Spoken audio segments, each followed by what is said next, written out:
我諗好多人如果有機會俾佢揀，佢都選擇同動物工作嘅。當然我自己以往都係做啲商業機構啦，有一定能力之後我就想去做啲其他嘢。既然動物又同佢哋一齊生活好開心嘅話，咁我就不如做埋工作啦。咁啊，寓興趣於工作咁樣咯。我叫 Kelvin， 中文名陳家樂，係香港導盲犬服務中心嘅見習導盲犬導師。咁而我身邊呢個 partner 咧叫做 Fonny， 佢係一隻黑色嘅拉布拉多犬，今年就4歲，同我一齊訓練咗大概2至3個月啦，而家時間。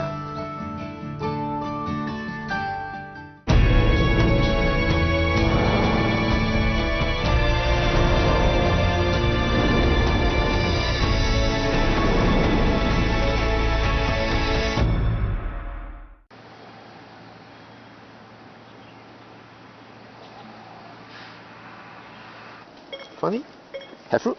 Good girl. Hey, good job, good job. Yes, good girl. Straight. Nice, good girl. Good girl. 咁我就準備咧同阿 Fonny 咧做啲訓練嘅，就會用我哋學校入邊嘅一個訓練嘅操場啦。咁我面前咧有一啲不同嘅路面嘅材料，包括咗啲碎石啦、一啲米仔石啦、一啲瀝青啦。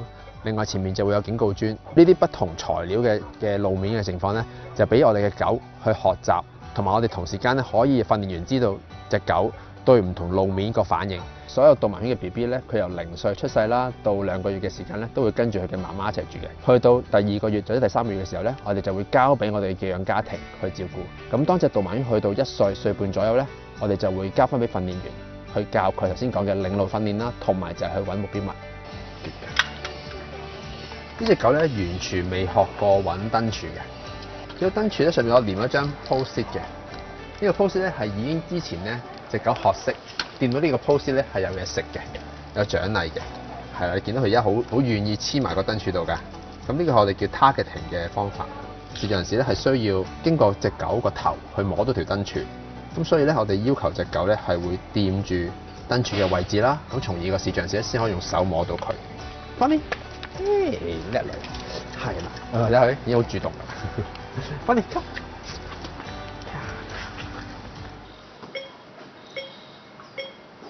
佢哋咩？咁我而家咧其實就訓練緊2隻導盲犬，包括咗就係 Fonny 啦，另外一隻叫做 Funny。咁其實咧每隻導盲犬咧佢有性格唔同啦，有啲導盲犬可能佢比較活潑嘅，比較調皮嘅，行路比較快嘅。咁 Fonny 其實屬於一隻比較慢啲嘅導盲犬嚟嘅。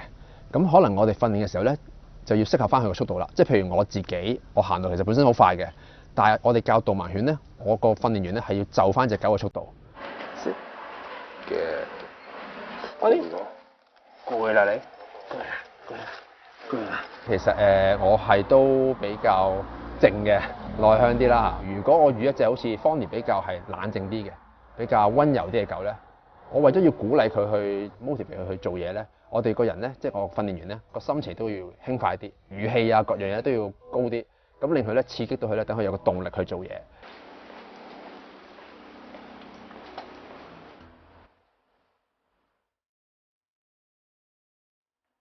Funny stand。導盲犬我哋教嘅時候咧，好多時候佢都會跟住一齊住嘅，方便我哋將佢帶去唔同地方訓練。譬如 Fonny 啦，佢基本上1至日7成24都係跟住我住㗎啦，就好似真係好似養緊一隻寵物犬咁樣。住咗幾耐啊？斷斷續續都住咗加埋埋，我諗有4至5個月啦。照顧導盲犬有啲家規要遵守嘅，譬如係咩咧？就係話sofa 啦，sofa 佢唔可以上 sofa 啦。我哋瞓覺嘅床唔可以上啦。咁另外喺屋企嘅環境咧，我哋就唔俾佢會入廁所啊、廚房嘅，因為使用者睇唔到嘅話咧，如果隻狗入咗去咧，可能會發生危險。Okay. 喺屋企訓練其實我哋唔太多嘅，即係呢啲其實都係當想同佢有啲互動啊，大家建立個默契關係嘅，係啦，即係唔係想翻到嚟淨係瞓覺食飯，即係起碼佢呢度係一個好開心嘅，有得玩、有得食、有得休息，咁佢就會好願意即係跟住你咯。我隻貓貓咧叫做懵豬，懵豬咧可能開心起上嚟咧，就會走埋去舐我哋嘅導盲犬，舐佢啲耳仔啊，舐佢個頭有啲毛咁樣咯，好似幫佢哋梳毛咁樣咯。咁呢個佢哋最常嘅互動㗎啦。哎呀，好得意啊！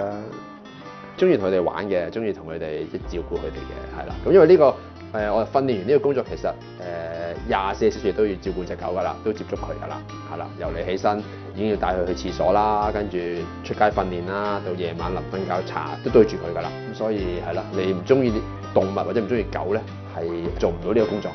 其實我啱啱做呢個工作其實好坦白講，我連可能拖隻狗我都唔識嘅。點樣隻狗拖得好啊？點樣去俾指令啊？可能好多手勢點樣獎勵我都唔識嘅。咁係靠累積經驗啦，跟住慢慢咧先真正學教隻狗去領路。狗佢學習最簡單就係靠聯想啦，靠習慣啦。無論喺指令上面啦、揾嘢啦、避障礙物咧，只要用啱嘅方法鼓勵佢做咧，佢做得多咧，佢就可以好成功做到㗎啦。基本上咧，我哋導盲犬訓練員咧，盡可能都會每日都帶導盲犬出去訓練嘅。譬如而家咧，同隻狗我哋行緊呢段路啦，都會遇到其他人放狗啦，咁都係一個訓練嚟嘅，都係要教我哋隻狗咧，見到其他動物咧，都要係保持集中力啦，向前行啦，唔好受到其他嘢嘅干擾咯。Bonnie 而家嘅進度咧，大概係學咗30至40% 嘅領路上面嘅嘢啦。咁我自己咧，我就訓練咗2隻畢咗業嘅導盲犬，另外咧就完成咗6位使用者嘅配對訓練啦。咁其實當 Bonnie 如果有朝一日佢畢咗業之後，咁好快就會有下一隻狗去教㗎啦，又可以幫到下一個視障人士。咁其實呢個係好正面嘅，好開心嘅事嚟嘅，係啦。所以可能初頭第一個禮拜絕對會唔捨得嘅。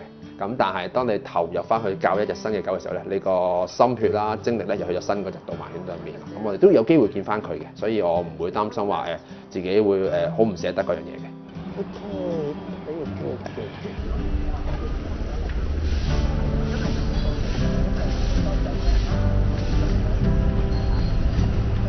阿伊人咧係女仔嚟嘅，係一隻黑色嘅拉布拉多犬。咁年紀咧就係3歲左右。佢訓練完成啦。另外，我哋都同呢個使用者咧已經見過幾次面，做咗啲評估，覺得隻狗適合佢咧，就安排伊人交俾佢使用。我哋路線就係搭港鐵去到長沙灣站，搭車嘅時候咧，都會有同事咧協助佢落地鐵站嘅。咁到去到長沙灣站我哋都一樣啦，有翻我哋導師咧幫佢一齊去翻去公司樓下咁樣。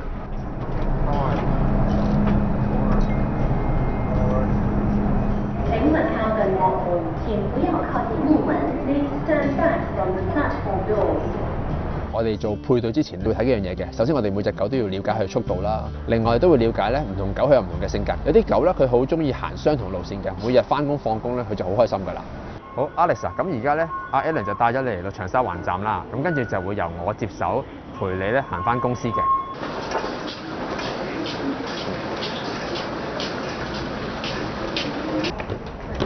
好，叻女叻女。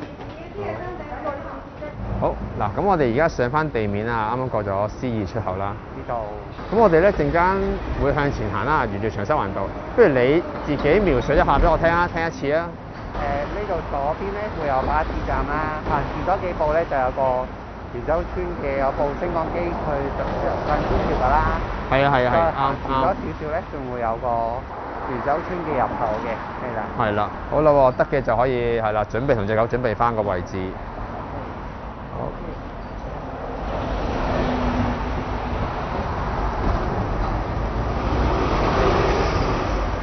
好好，非常好。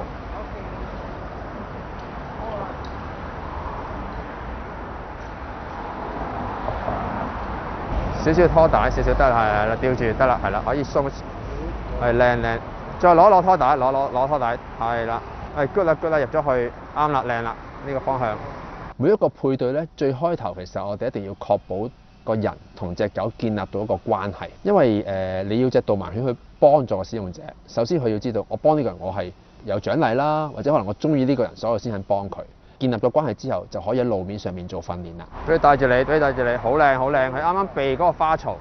如果講邊樣嘢工作難啲咧，好坦白講咧，就係同人係會難啲嘅，因為人嘅可能個溝通啊，大家嘅思想會有啲唔同啦，我就會覺得咧教人咧嗰個複雜性係大啲嘅。繼續叫啊，繼續揾啦，係翻隻鋪，但唔係呢個鋪。好，佢係喺呢後邊條柱，繼續嗌佢揾啦，翻隻鋪，慢嚟，係啦。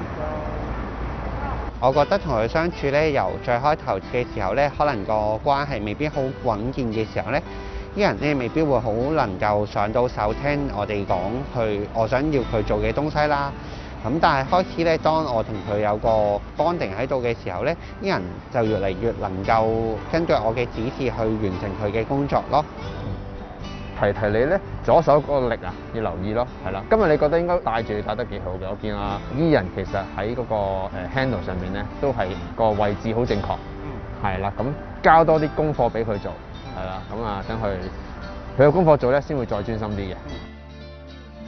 其實每個配對最大成功感同埋最大嘅感觸就係當你可以見到個新使用者同隻狗可以好安全咁樣完成成個測試成個路面咧，你個滿足感係非常非常大嘅。我哋轉咗嘅，leave it，係啦，好，好好，做得好，係讚下佢啦 ，good girl，係啦 ，good。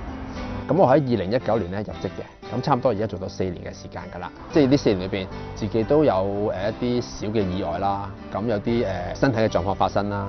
咁嗰個狀況係令我更加感受到，可能一個人如果佢身體上面有啲咩殘障，雖然佢可能表面覺得即係人哋可能冇特別對佢有歧視眼光，但係可能佢自己內心咧要克服呢個難關咧，都有一定嘅困難嘅。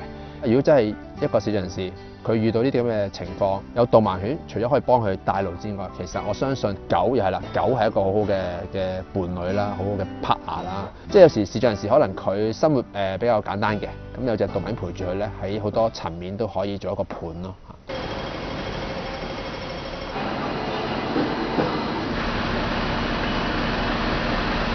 Honey, stick to the curb.